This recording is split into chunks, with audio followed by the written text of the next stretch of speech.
Ministra, é uma pergunta que eu pego o gancho sobre o STF.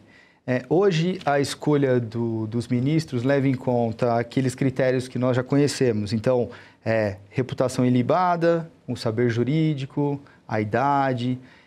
A minha pergunta esses critérios não são muito amplos? A escolha do ministro do STF não deveria levar em conta outros pré-requisitos? E, emendo, a senhora avalia como a possibilidade de ministros do STF terem um mandato, então um prazo para terminar. Na realidade, quando nós estávamos trabalhando com a Constituição de 88, a ideia era fazer do Supremo Tribunal Federal um tribunal constitucional, onde eles ficassem com a competência de guardião da Constituição e eles tivessem, como quase todos os países, tivessem um mandato. Mas o Supremo Tribunal Federal, eles próprios se rebelaram contra aquilo. Eles não aceitaram absolutamente. Então, nós terminamos criando um alejão. Qual é o alejão?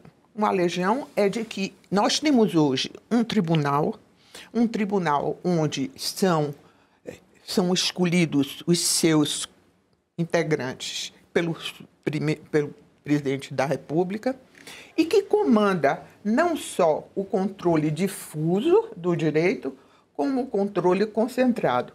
Quero explicar.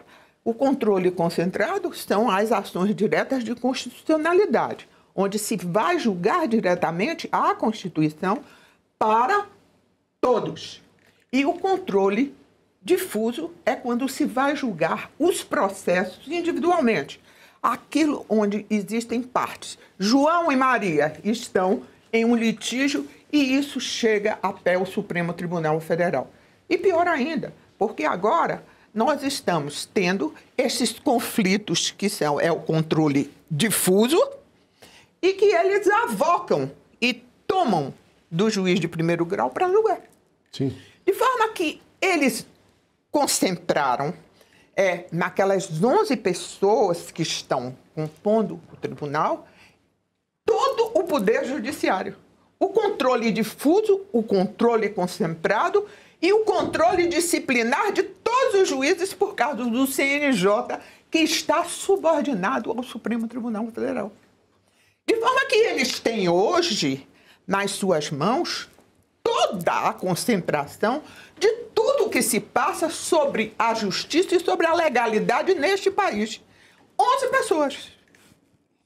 E pessoas que estão dentro de uma verdadeira bolha e com um ego extremamente inflado. Sim. Porque não se pode dizer que um ministro do Supremo é feio, porque isso pode ser uma difamação, não é? De forma que nós estamos em grande dificuldade.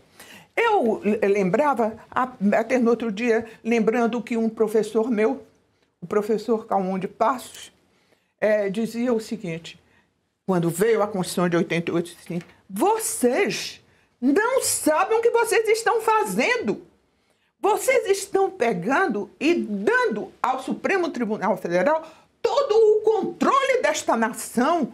Isso não pode, isso não é possível. Vocês vão ver o que é que vai acontecer. E eu, na minha ingenuidade, naquela época, eu entendia que aquilo estava certo pela reverência que eu tinha aos ministros do Supremo. Sim. Eu dizia, a nação está entregue aos melhores nomes que nós poderíamos ter.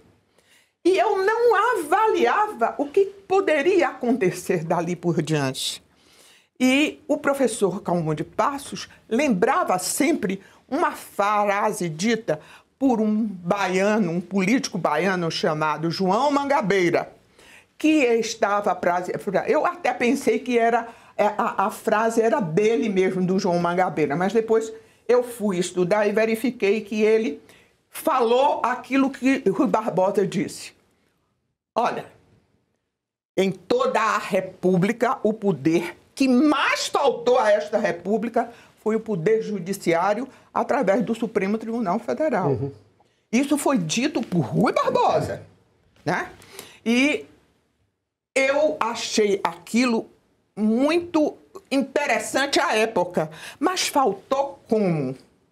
Casos isolados que podem ser ditos que faltou à República.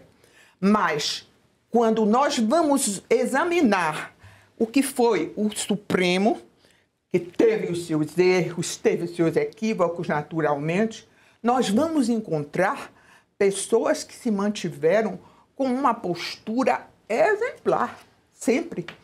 Eu levei muitos anos acreditando piamente nisso. Eu olhava para um ministro do Supremo e eu baixava a cabeça. Eu reverenciava.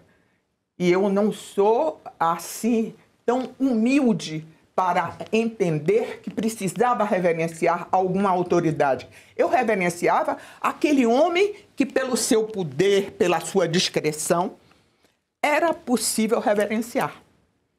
De forma que este era o sentimento da nação com relação ao Supremo Tribunal Federal.